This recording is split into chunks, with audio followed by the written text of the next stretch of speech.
some people are probably familiar with the project, so this might be some review, but wanted to go through just so we're all on the same page. Just going through kind of the who, what, when, where, why of the project. So the bulk of the work for the North Lombard Main Street repair project is between Richmond and St. Louis. We actually have a little bit of work outside of this main footprint doing, if you've driven across St. Louis on Lombard, you hit some really rough patches of street. So we're fixing those up near, I think St. John's and Caitlin and Trumbull, those streets up here. But the majority of the work is in the main business district. This is a photo. I think this pothole might have been repaired, but this was right out front of where the man's shop was. So we have crumbling street. We've been paving on top of brick and old streetcar rail for the last 118 years. And as the road's base erodes and kind of shifts, it's really hard to get a good street on top. So this is a street that is due for grinding and paving essentially, but since there's brick and rail, we can't just do a normal grind and pave like we did not too long ago as part of the project on St. Louis and Fessenden. For this one, we have to dig all the way down to the base, so down to dirt, and rebuild the road from the bottom up in this area.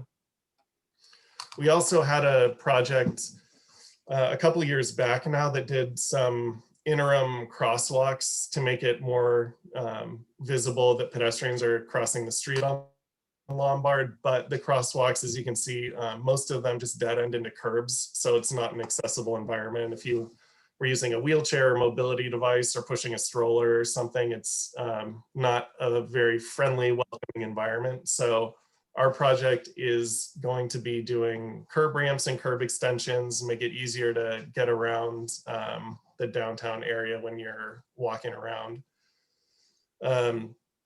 So we're looking at 52 curb ramps, curb extensions, and bus stop extensions. So right now when buses are pulling over to the curb, there are a couple issues. One is that since the bus is so long, it has to pull, it takes a while for it to pull over to the curb, which is why there's a decent amount of parking removed.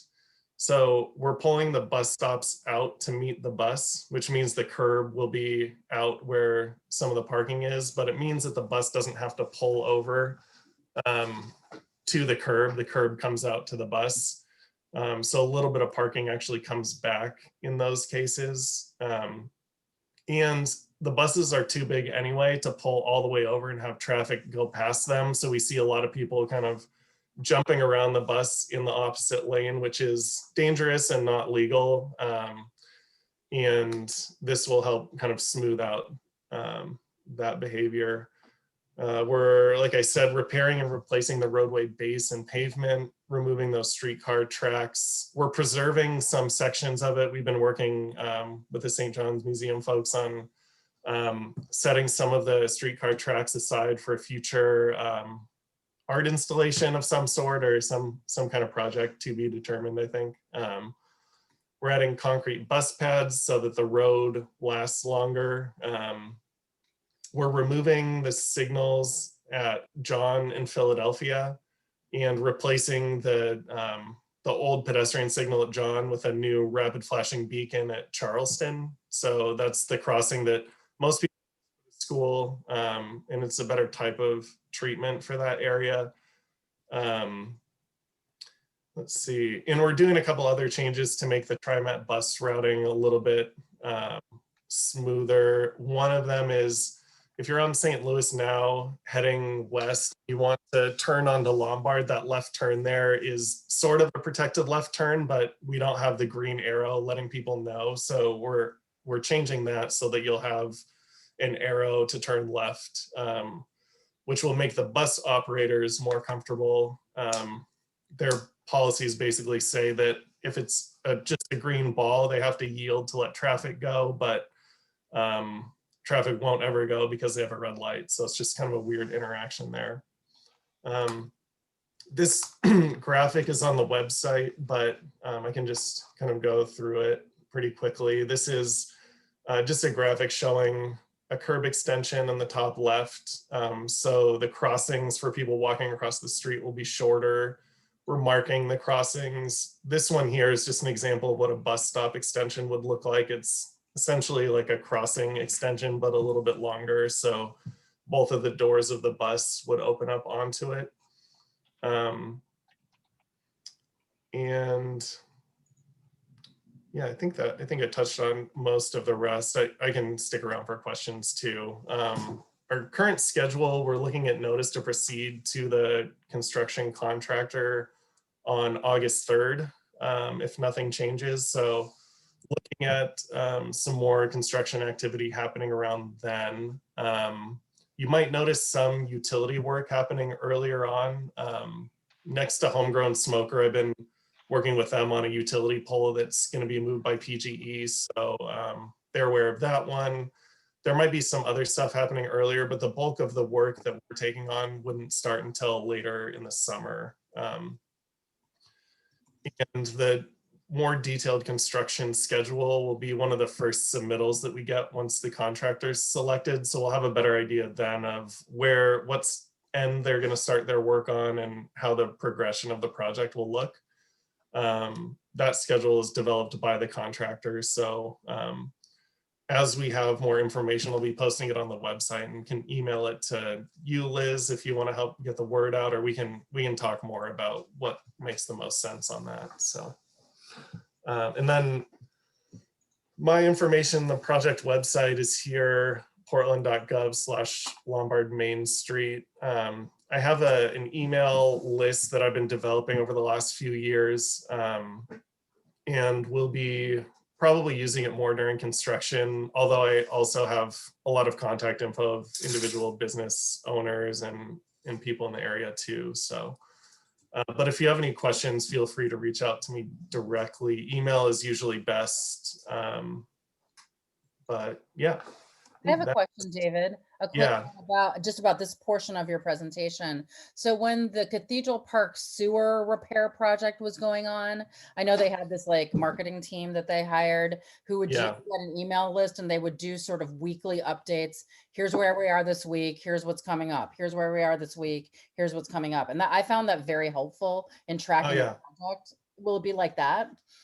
That's a good question. So I actually worked with JLA. They're the firm. I hired them because April already knew the people in the business district, and she lives nearby, and I worked with them on other projects. So it was helpful to have that continuity.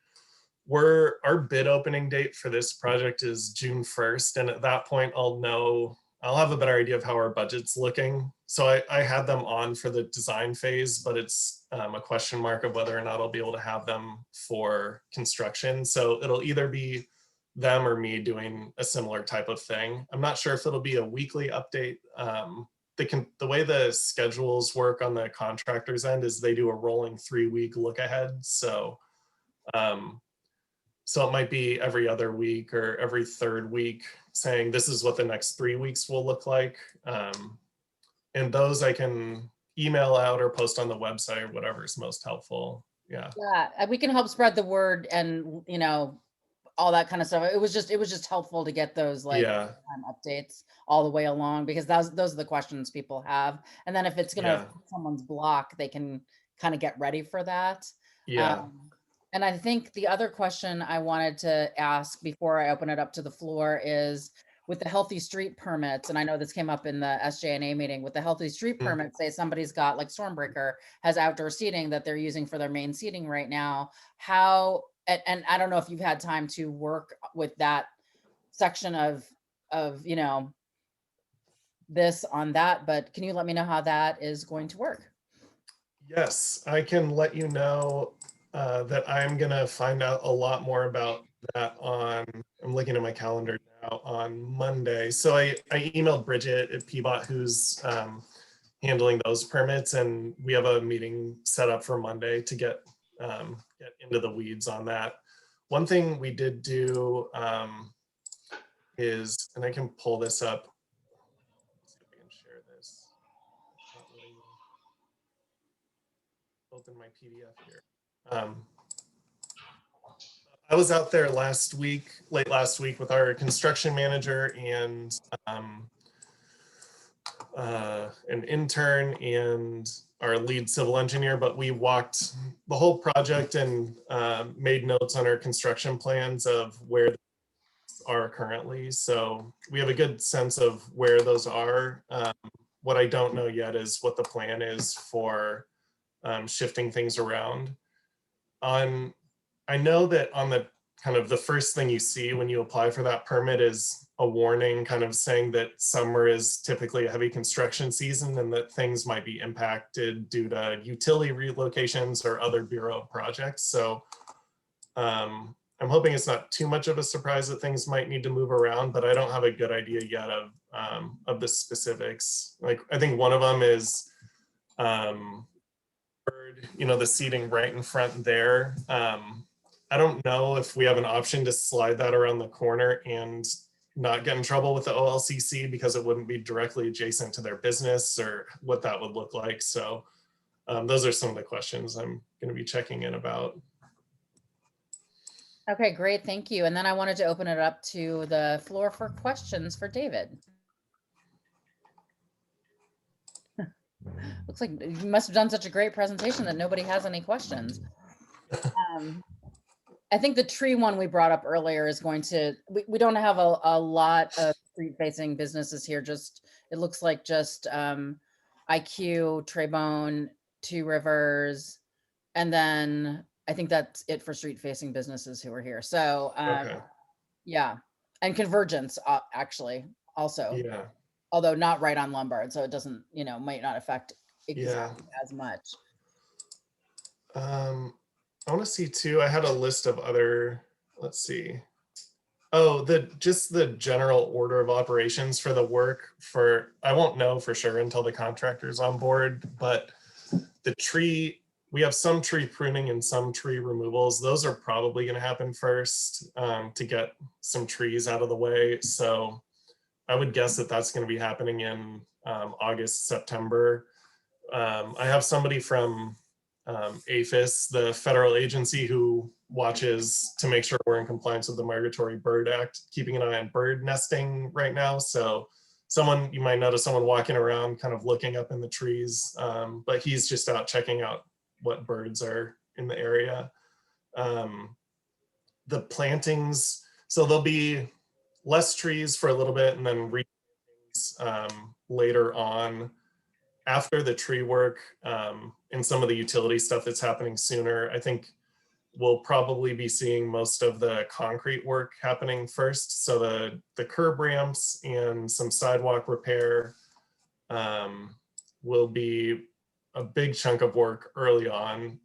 I don't think the road work will begin until very late winter or early spring 2022, but we have a contract end date right now of March 1st. So our big goal is to wrap up the project before the 2022 Bazaar and Parade. And we have a little bit of a buffer in our schedule to make that work. I think since things have been, we haven't been able to do in-person stuff that our comms team likes for a long time, like ribbon cuttings and all of that kind of stuff. But I think I've been working with comms. They're excited about the prospect of having the commissioner and maybe the mayor come out to the Bazaar and Parade and do a ribbon cutting and maybe have a couple people from the business community speak if we're still on speaking terms at that point, hopefully. So I think there's a good chance that there's going to be more eyes on this next year and hopefully kind of drum up some more press or other things and get people to come out to St. John's and see the improvements. So David, I have like a sort of practicality question. So Serge and I have one entrance, and that is the Lombard Street entrance to our store. Yes. If the construction is pulling up sidewalks and trees, what are we going to do? Yeah, that's a good question. So we have a couple options. I think let me see if I can share my screen again. So one thing we've done, in addition to noting, so this is your storefront here. This red box is just saying there's a planter here that would probably have to be moved. I think it's some cinder blocks or something. But yeah, okay.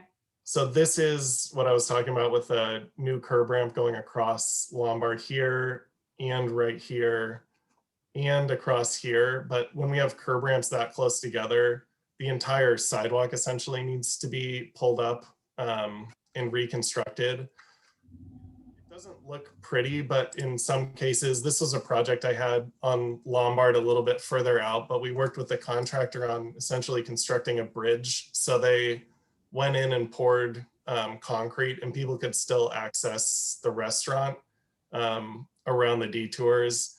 This was only in place, I think, for 2 days, something like that. So it wasn't very long. It was ugly, but there was still access. Okay. Plans, we have gone, let me see if I can pull that up again. Up and down the street and started writing notes about places that we think only have one door.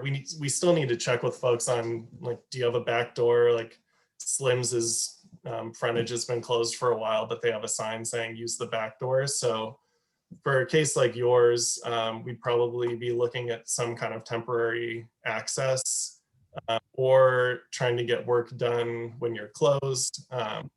Things like that are what we'll be working with the contractor on.